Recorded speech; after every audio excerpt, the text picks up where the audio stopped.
நம்ம வீட்டு சமையலில் ஆட்டு ரத்த பொரியல் பார்க்க போகிறோம். தேவையான பொருட்கள்: வெங்காயம், பச்சை மிளகாய், மிளகு சீரகத்தூள், இஞ்சி பூண்டு பேஸ்ட், கருவேப்பிள்ளை, மஞ்சள் தூள். முதல்ல ஆட்டு ரத்தத்தை இப்படி நல்லா கையை வச்சு கரைச்சிக்கணும். கொஞ்சம் லேசாக கட்டி இருக்க மாதிரி கரைச்சிக்கணும். வர மாதிரி கரைச்சி வச்சுக்கோங்க.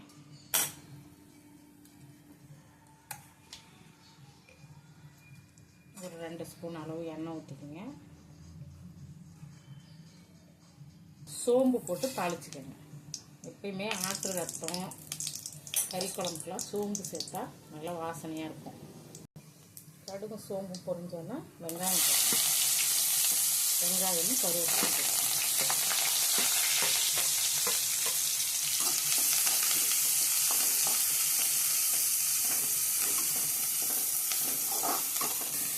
வெங்காயம் கருவேப்பிலையும் நல்லா வதங்கணும்.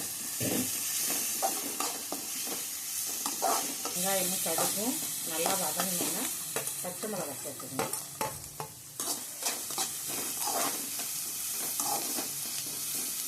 அது கூடயே இந்த ஒரு 1/2 ஸ்பூன் இஞ்சி பூண்டு சேர்த்துக்கணும். இஞ்சி பூண்டு சேர்த்தா தான் ரத்தத்துலேருந்து கவுச்சி வாசனை வராது.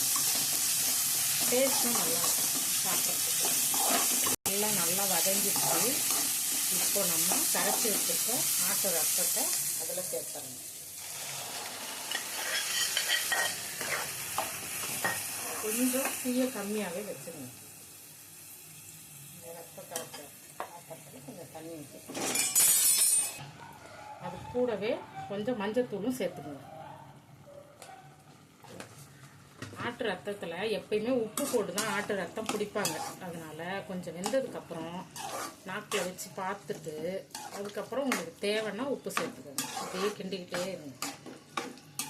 இந்த மாதிரி ரத்த பொரியல்லாம் குழந்தைங்களுக்கு அடிக்கடி செஞ்சு கொடுங்க. உடம்புக்கு ரொம்ப நல்லது.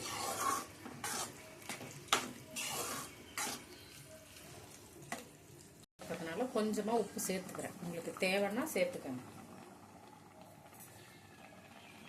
இப்போது ஒரு 5 நிமிஷம் மூடி போட்டு மூடிடுவோம். 5 நிமிஷம் பொறுத்து மூடியை திறந்துட்டு கிண்டி விடுவோம். நல்லா கிண்டிட்டு அடியில் பிடிக்காமல் கிண்டிக்கணும். இன்னும் கொஞ்சம் தண்ணி இருக்கு, அது வச்சிருக்கு. வத்தினோன்னு தான் தேங்காயும் மிளகுத்தூளும் போட்டு இறக்கணும். மூடியை திறந்தாச்சு. தண்ணியெல்லாம் இதில் கொஞ்சம் வத்திருச்சு, நல்லாவே வத்திருச்சு.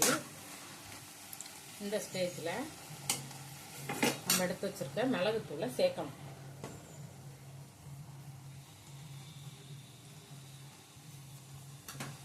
மிளகுத்தூள் சேர்த்தாச்சு. அதுக்கப்புறம் திருவி வச்சுருக்க தேங்காயும் போட்டுடணும். தேங்காய் உங்களுக்கு தேவைன்னா போட்டுக்கோங்க, இல்லைன்னா மிளகுத்தூளே போடும். உங்கள் வீட்டில் எல்லோரும் தேங்காய் போட்டால் சாப்பிடுவாங்க, அதனால போட்டிருக்கேன். அது ஒரு கலர் நல்லா ஒரு கிளறி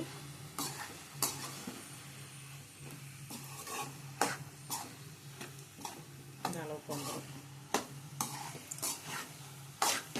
இந்த ஸ்டேஜ் வந்தோடனே ஸ்டவ் ஆஃப் பண்ணி மூடி வச்சுருங்க. சாப்பிட நல்லா டேஸ்ட்டாக இருக்கும் ஆட்டு ரத்த பொரியல். இந்த மாதிரி செஞ்சு பார்த்துட்டு எப்படி இருக்குன்னு சொல்லுங்கள்.